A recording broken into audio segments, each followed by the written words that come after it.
Also tonight, the test results of an unknown liquid leaking from a mausoleum in Cullman are expected by the end of the week, if not sooner. WIAT 42 News reporter Mike McClanahan joins us in the newsroom with an update on what this means for families and what their options are right now. Mike.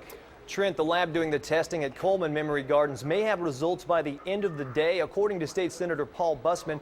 Meanwhile, one woman whose husband is entombed in the mausoleum told me today is the anniversary of his death, and she wants nothing more than to move his remains somewhere else. But at this point, she hasn't been allowed to do that.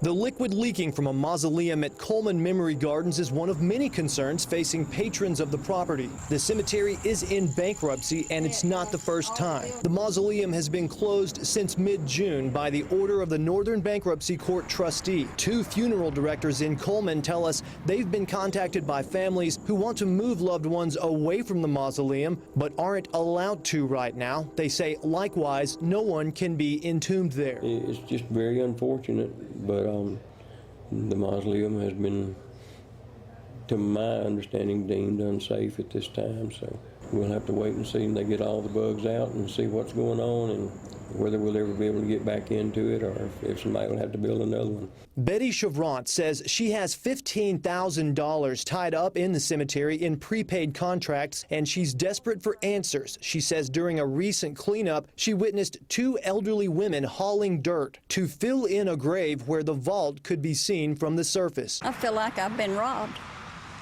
And I told my brother and my sister both, I said, whatever y'all do, don't die on me now. I said, because I don't have a dime to bury you with. And see, that's the way they did all of us. Chevrant is now leading a grassroots effort to have the cemetery turned over to the patrons because at this point, she says they're taking care of it anyway. We contacted the bankruptcy trustee, Robert Morgan, who declined to comment. There is reported to be a roof leak at the mausoleum, so some speculate that the leak is just water. Others fear it may be related to the bodies inside. Even if the liquid did test positive for something other than water, a representative from the state health department tells us they don't currently have the authority to take action. In the newsroom, Mike McClanahan, WIAT 42 News. Coverage you can count on.